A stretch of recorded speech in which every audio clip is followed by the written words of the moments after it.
मेरे प्रियो, क्या आप जानते हैं कि पिछले दिनों में कनाडा में और दूसरे देशों में बहुत सारी आवाज़ें उनको सुनाई दी जो आकाश से आ रही थी, जो स्काई से आ रही थी। आप इन वीडियोस को भी देख सकते हैं, जो क्लिप्स आपकी स्क्रीन के ऊपर चलाए जा रहे हैं। What is going on out there? What is this strange trumpet-like sound? What is going on?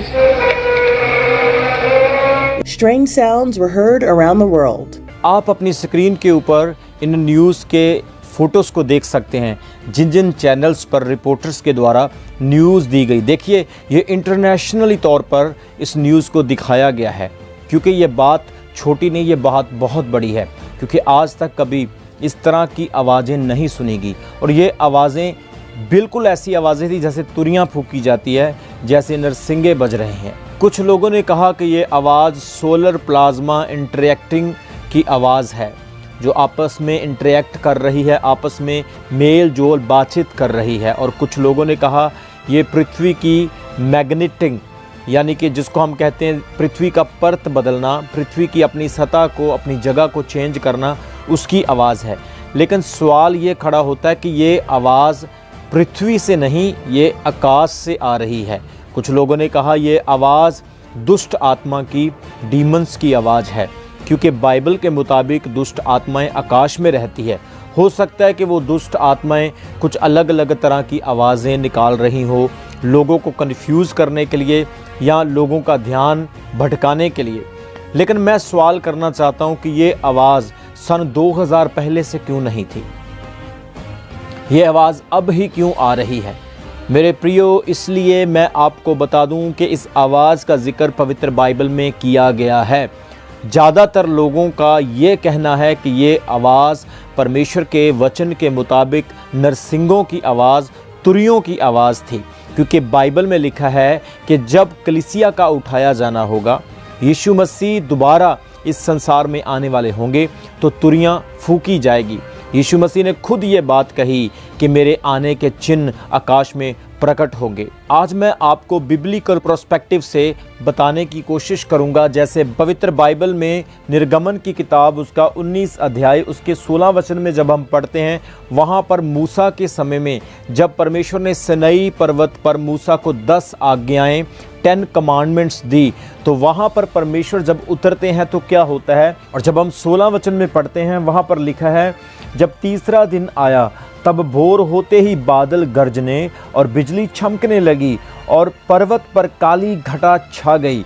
फिर नरसिंगे का बड़ा भारी शब्द हुआ और छावनी में जितने लोग थे सब कांप उठे। मेरे प्रियो, पुराने नियम में जब मूसा परमेश्वर से मिलता है, सिनाई पर्वत के ऊपर भी परमेश्वर के आगमन के समय नरसिंगे फूके जाते हैं। मूसा को स्वर्ग से नरसिंगों की, तुरियों की, इंग्लिश में कहते ट्रम्पेट्स की आवाज़ उनको सुनाई देती है। सो नरसिंगे जब फूके जाते हैं तो ये परमेश्वर के आगमन का चिन्ह होता है। परमेश्वर बहुत महान है, बहुत बड़ा है, और जब परमेश्वर उतरता है तो नरसिंगे फूके जाते हैं। काली घटा छा गई, मतलब कि वेदर में भी एक बहुत बड़ा इन्फ्लुएंस, एक बहुत बड़ा प्रभाव हो गया, और वहाँ पर जितने लोग थे सब कांप उठे, सब डर गए, क्योंकि परमेश्वर बहुत महान है और उसकी उपस्थिति में कोई भी खड़ा नहीं रह सकता है। और इसी निर्गमन उसके 19 अध्याय उसके 19 वचन में फिर वहाँ पर नरसिंगों का जिक्र किया गया है। 19 वचन में लिखा, फिर जब नरसिंगे का शब्द बढ़ता और बहुत भारी होता गया, तब मूसा बोला और परमेश्वर ने वाणी सुनाकर उसको उत्तर दिया। जहाँ पर भी नरसिंगे के शब्द का जिक्र हुआ है, जो कि बहुत भारी था, इसलिए हमने इस वचन में देखा कि परमेश्वर का आगमन, परमेश्वर की प्रेजेंटेशन है, परमेश्वर का वेलकम है। मेरे प्रियो, जब कोई राजा आता है, कोई बड़ी शख्सियत या कोई बड़ा व्यक्ति, महान व्यक्ति आता है, तो उसके आगमन पर एक ज़बरदस्त वेलकम किया जाता है। सो जब परमेश्वर का आगमन, उसकी प्रेजेंस होती है, तो स्वर्गदूत तुरियां बजाते हैं, स्वर्गदूत परमेश्वर की प्रेजेंस का वेलकम करते हैं। या कोई भी वाक्य जब होता है तो बाइबल कहती है नरसिंगों के साथ ही परमेश्वर के आगमन का प्रकटीकरण होता था। इसी तरह से जब हम पहला कुरिन्थियों उसका 15 अध्याय उसके 52 यानी कि 1 कुरिन्थियन चैप्टर 15 वर्स 52 में जब पढ़ते हैं, वहाँ पर लिखा है, और यह क्षण भर में पलक मारते ही अंतिम तुरी फूंकते ही होगा, क्योंकि तुरी फूंकी जाएगी और मुर्दे अविनाशी दशा में उठाए जाएंगे और हम बदल जाएंगे। वहाँ पर लिखा है कि मुर्दे कब्रों से ज़िंदा हो जाएंगे। हमारे शरीर जो नाशवान है ये अविनाशी दशा में बदल जाएंगे, और जब ये होगा उससे पहले तुरी फूंकी जाएगी, नरसिंगे का फूंकना होगा। सो हम देख रहे हैं कि जो ये आवाज़ें आकाश में सुनाई दी, कनाडा में, दूसरे देशों में, इस आवाज़ का जिक्र बाइबल में पहले ही कर दिया गया।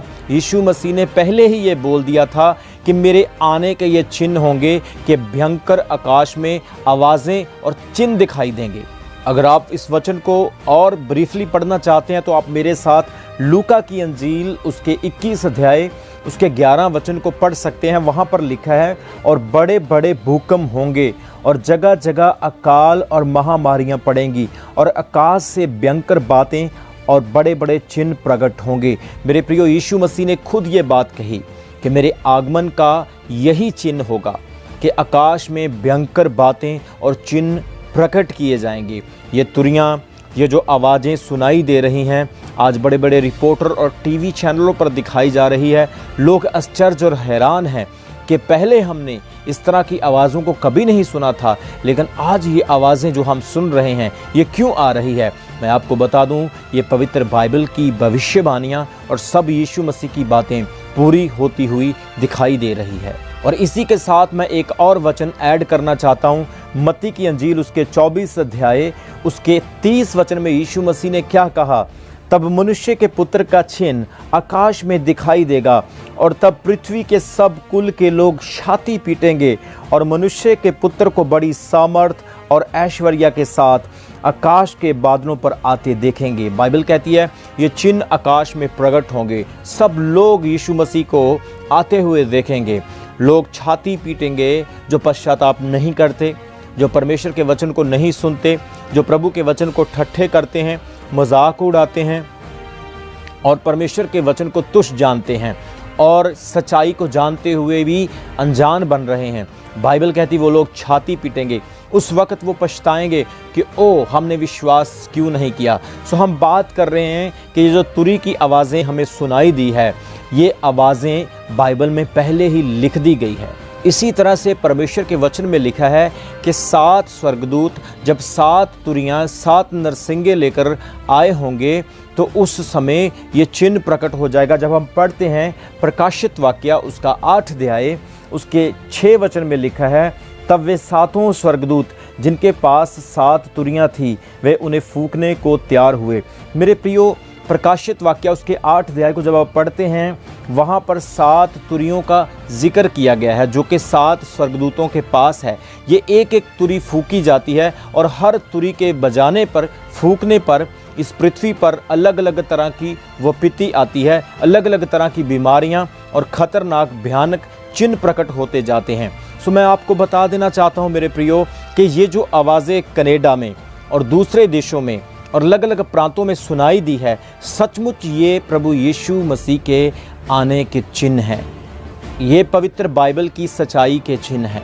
इसलिए आप लोगों को तैयार होना है, लगातार चर्च जाना है, वचन को सुनना है और आत्मिक लोगों की संगति में रहना है, और परमेश्वर आप लोगों को कभी यहाँ नहीं छोड़ेगा। आप परमेश्वर के राज्य में दाखिल होंगे, जो पवित्र राज्य है, खालिस राज्य है।